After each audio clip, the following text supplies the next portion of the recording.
শাশুড়ি জামায়াত ইসলামী কর্মী হওয়ায় শাশুড়িকে হত্যার উদ্দেশ্যে এসে পুত্রবধূকে নির্যাতন।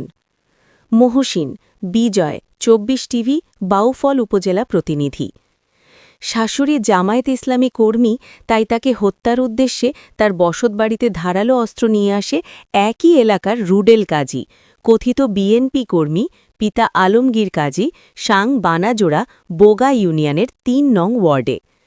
ঘটনাটি ঘটে ৮-২-২০২৬ রোজ রবিবার বিকেল আনুমানিক ৫টা ১০ মিনিটে। শাশুড়িকে না পেয়ে পুত্রবধূকে অস্ত্রের মুখে ফেলে তার স্বর্ণ অলঙ্কার ছিনিয়ে নেন।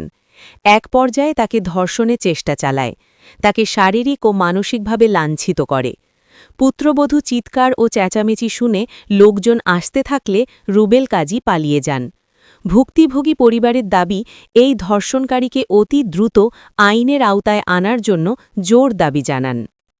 আপু, আপনার নাম কি? সূচনা বেগম। কালকে কি ঘটেছিল আপনাদের এখানে? আমাদের বাসায় একটা লোক আসছে, উনি এসে বলতেছে তোমার শাশুড়ি কোথায়। উনি বলছে, আমি বলতেছি আপনি কে? উনি বলতেছে আমি বিএমপির লোক। পরে ওনার হাতে দাঁড়ালো অস্ত্র ছিল, উনি পুরো রুম খুঁজছে। পরে বলতেছে তোমার শাশুড়ি কোথায়? পরে আমি বলছি যে উনি জামায়াত ইসলামে ভোট চাইতে গেছে। পরে বলতেছে তোমার শাশুড়িকে পাইলে আমি কোবাবো। পরে উনি কাউকে না পেয়ে আমার সাথে খারাপ আচরণ বা খারাপ দৃষ্টিতে খারাপভাবে টাচ করছিল।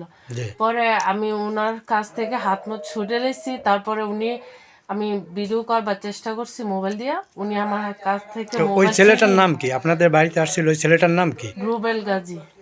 ওর বাড়ি কোথায়? ওর বাড়ি আমাদের বাড়ির পাশে। তা আপনার শাশুড়িকে মারার জন্য যে আসলো, কেন? কারণটা কি? কারণ আমার শাশুড়ি জামায়াত ইসলামের ভোট চাইতেছে, আর উনি ওই ছেলে নাকি বিএমপি করে। তারপরে মনে করেন আমি ভিডিও করবার চেষ্টা করছিলাম ওই ছেলে, কিন্তু ওই ছেলে আমার থেকে মোবাইল নিয়েছে। তারপর ৫ আমার মোবাইল ভেঙে। আপনি ডাকচিৎকার দেন না? তখন আমি অনেক ডাকচিৎকার দিছি।